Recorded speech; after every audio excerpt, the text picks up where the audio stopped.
Normal periods किसे माना जाता है? नॉर्मल पीरियड साइकिल आमतौर पर 21 से 35 दिनों के लंबे समय तक भी रह सकती है, लेकिन यह व्यक्ति के शरीर के आधार पर अलग अलग हो सकता है। यदि किसी की एक महीने में 25 दिन की साइकिल होती है तो यह सामान्य माना जाएगा। यदि उस व्यक्ति का अगले पीरियड की साइकिल 30 या 31 दिन की आती है, इतने दिन के अंतर को सामान्य माना जाता है। मेरे पीरियड लाइट या बहुत कम समय के क्यों हुए? पीरियड्स लाइट होना या कम समय का होना कई लक्षणों की तरफ इशारा करता है, जैसे फाइब्रॉइड्स, पॉलिप्स या पीसीओएस का संकेत भी हो सकता है। हालांकि आपका कितना मात्रा में खून का प्रवाह है, कम या ज़्यादा, और इस बात पर भी निर्भर करता है कि आप गर्भ निरोधक दवाई तो नहीं ले रही। मेरे पीरियड्स इतने ऐंठन भरे और दर्द भरे क्यों होते हैं? पीरियड्स के दौरान आपका शरीर अंडों को फर्टिलाइज करने के लिए खुद को तैयार कर रहा है। जब अंडे फर्टिलाइज नहीं होते हैं तब वह गर्भाशय से रक्तस्राव होता है और मांसपेशियों पर दबाव के कारण पीरियड्स में ऐंठन और दर्द होता है। क्या ज़्यादा दर्द भरे पीरियड्स किसी तरफ इशारा करते हैं? सामान्य ऐंठन वह दर्द भरी अवस्था है जिसे हम सहन कर सकते हैं और उसमें हीटिंग पैड या साधारण दर्द निवारक गोली ले सकते हैं। बेहद दर्द भरे पीरियड्स या क्रैम्प्स ऐंठन कई तरफ इशारा करते हैं, जैसे फाइब्रॉइड या पेल्विक संक्रमण का लक्षण भी हो सकता है। पीएमएस के लक्षणों को मैं कैसे नियंत्रित कर सकती हूँ? आप अपनी पीरियड्स के समय से 1 सप्ताह पहले नमकीन खाद्य पदार्थों को छोड़ सकते हैं, कैफीन की मात्रा को कम करें और एक्सरसाइज कर सकते हैं। यदि आपका मूड अभी भी सामान्य नहीं है तो अपनी स्त्री रोग विशेषज्ञ या डॉक्टर से बात करें, वह आपको दवा लेने का सुझाव दे सकती हैं।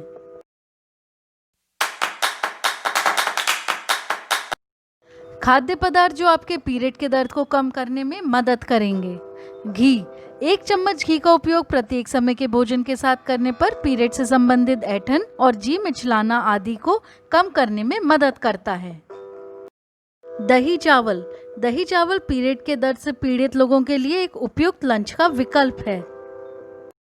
खिचड़ी या रागी पीरियड के दिनों के लिए उपयुक्त है, जैसा कि रागी बना डोसा या रोटी। कॉफी में कैफीन होती है। कैफीन भी पीरियड्स के क्रैम्प्स के दर्द से राहत दिलाती है। फल, विटामिन सी से भरपूर फल जैसे पपीता, आम, अनानास आदि आपके पीरियड्स को उसके निर्धारित समय पर आने या उसकी देरी को रोकने के लिए सहायक हैं।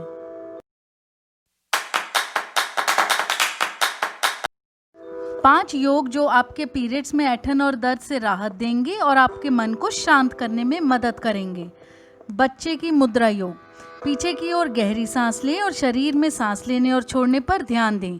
कूल्हों के माध्यम से आराम करें और जांघों के शीर्ष पर धड़ को आराम करने दें, जो थकान को कम करने में मदद करेगा।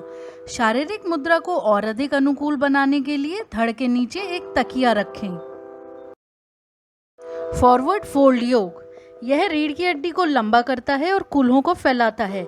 यह दर्द को कम करने में भी मदद करता है। घुटनों छाती का पोज योग, मासिक धर्म के दर्द के लिए सबसे प्रभावी योग अवस्था में से एक है। यह पीठ के निचले हिस्से और पेट की मांसपेशियों को आराम देता है, तनाव से राहत देता है और दर्द कम करता है। सुपाइन ट्विस्ट योग, माना जाता है कि ट्विस्ट शरीर को उत्तेजित, डिटॉक्स और ताज़ा करता है। कुछ मिनटों के लिए एक रिक्लाइंड स्पाइनल ट्विस्ट को धारण करने से पीरियड्स के दौरान नसों में खिंचाव कम होता है। बिल्ली गाय मुद्रा योग, यह योग मुद्रा शरीर को गर्म करता है, जो पीरियड्स की ऐंठन से राहत देने के लिए जाना जाता है। ये पोज पीठ और पेट की मांसपेशियों की स्ट्रेचिंग और टोनिंग भी करता है।